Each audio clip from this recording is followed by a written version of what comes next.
Hello, and welcome to a look at Black Mesa.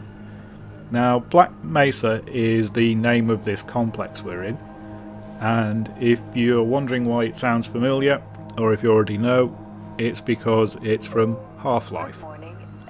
So Half-Life was Valve's original story-driven FPS, and it was probably the first of the great story-driven FPSs. It's the game that really made Valve. And Valve did release an updated version of this on their Source engine, but it was critically panned for basically just being a direct port over with no improvements. So a team of about 40 people decided that they were going to get together and make a better version of Half-Life on the Source engine and call it Black Mesa. So they ran into a few problems, one of which was that Valve then released a new version of the Source engine in 2007, and so this project has taken 8 years so far, and it's a very nice piece of work. So at the moment it's still a standalone mod. It's Half-Life running on the Source engine, but it has just been greenlit for Steam, and so Valve is going to be releasing on Steam a modded version of one of their own games on their own Source engine, which is kind of a strange situation, but one for which I'm extremely grateful, because at the moment installing the standalone isn't the easiest process in the world, because you have to install the engine and the mod separately and then link it to Steam. So anything that makes it easier will be better. So at the moment we're moving through the research complex, and this is before there is an accident. So I'm not going to go into details of the plot, and I've cut out quite a lot of sections. So what we're not going to have is full gameplay. We're going to have short clips that identify some of the things you can do in this version of Half-Life, or Half-Life in general, and it's going to basically show you what kind of things the game does. So this is post-accident, and as you can see things have gone quite horribly wrong. So there are NPCs in the game. You can't actually have conversations with them, although they will talk to you. The security guards can follow you around and help you in combat. They've all got pistols, and the scientists tend not to do much other than little scripted elements like opening doors or helping you out or pointing the way. So this guard is kind of scripted to have a bad time. And there's him having a bad time. So this is the first kind of monster you come across, and it's basically a research worker with a little goober clinging to his head controlling him. The original Half-Life was written in Valve's Gold Source engine, and that had severe limitations. It had no physics effects, and it had no water effects or lighting effects. Everything had to be hard animated into the engine. And so things like this weren't really possible in the original Half-Life. So now we have an alien on fire, and we have good flame effects, and we have nice effects on the flare. And you can interact with objects around the world more freely. So set fire to that, and then that will set fire to one of the aliens. And aliens walking over flame catch fire, aliens walking over a dead burning alien will catch fire. And because this is an ammo limited game, these are the kind of things you have to do. You have to use your environment as well as your weapons. So you do have the classic Half-Life crowbar, and a poor guy there dying trying to reach this first aid station, which is where you can increase your health. Interactions with the world are pretty simple. It's all done using the E key.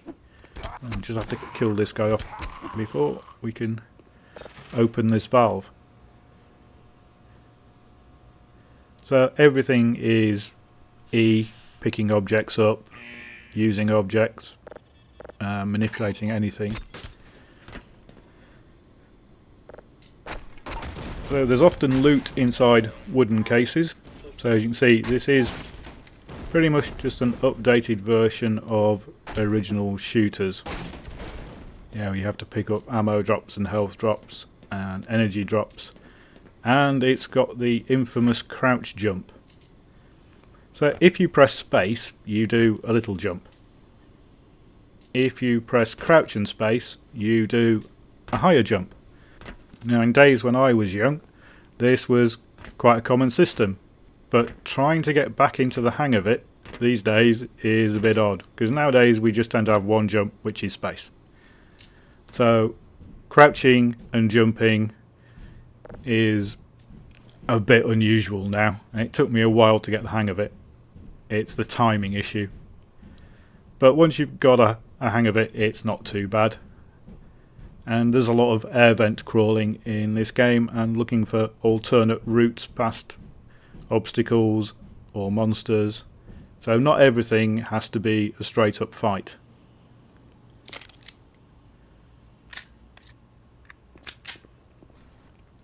I was saying, one of the major limitations you have as a player is ammunition.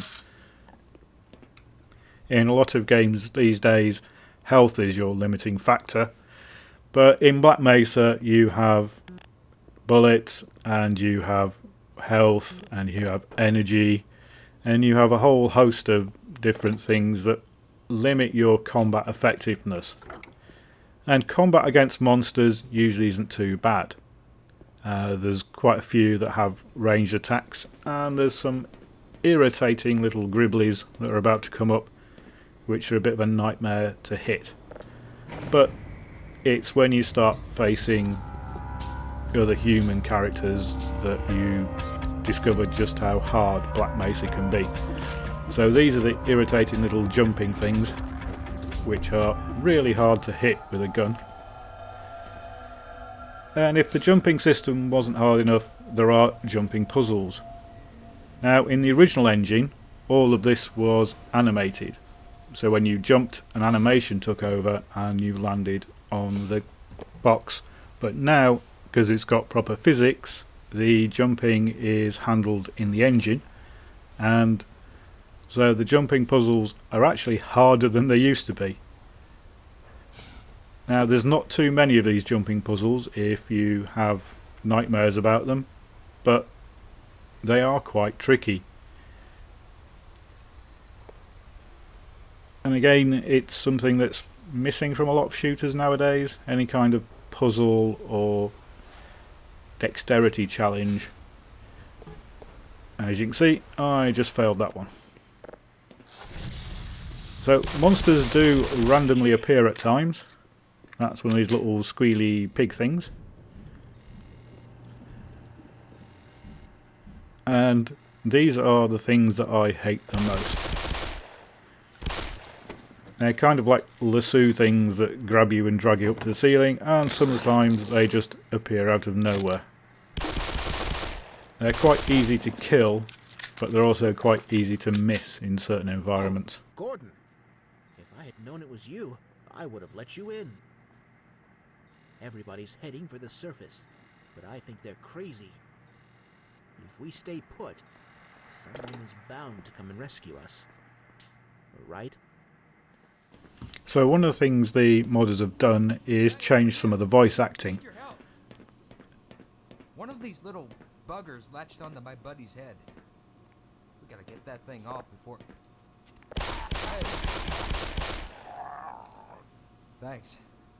I owe you one. Here, let me get this open. And so the dialogue does seem a lot more natural than it used to do. Go take a look, see what you can carry.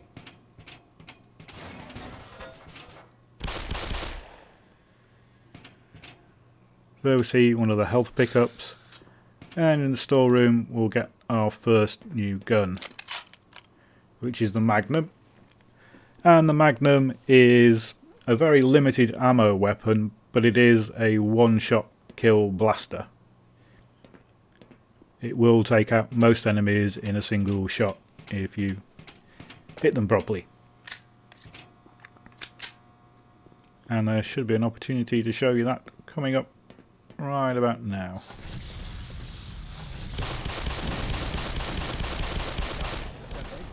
So it takes quite a few shots with a normal pistol, but the Magnum will drop them in one.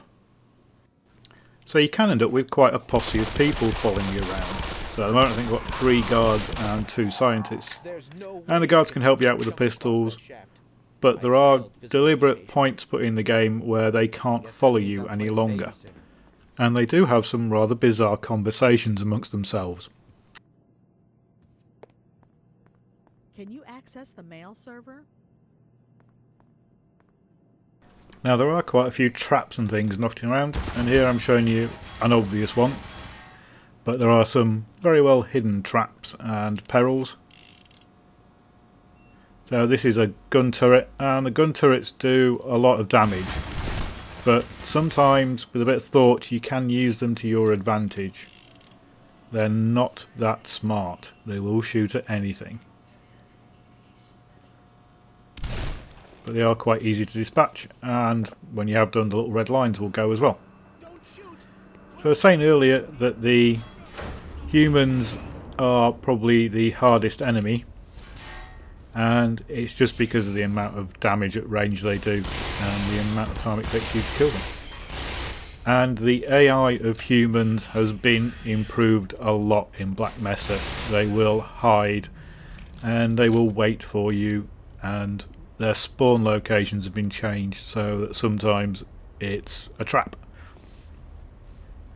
But on the whole, fighting humans is a bit tricky and you have to be careful about it.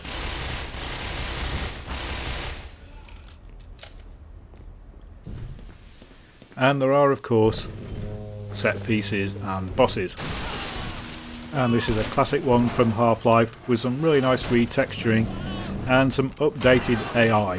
So it's not quite as dumb as it used to be. But I'm not going to give away how you deal with this thing. I will let you discover that when you play the game. And I do recommend you play the game. Now this mod version that's available for free isn't the completed game. It's 2 chapters from Half-Life. It's Black Mesa Inbound and Lambda Core. And it's about 8 hours long. So as you can see, first person shooters in the old days, you didn't get 4 hours of cutscenes. You got a good long game. And the version that's released on Steam, which you will have to pay for, will be the full version eventually. I think it's going to be released in this version initially, and then they're going to add the chapters on once they've started making money. But yep, Black Mesa, definitely worth a look at, even if you've never played Half-Life. And if you have played Half-Life, it's definitely worth a look at for the nostalgia value and to realise that FPSs used to be really cool.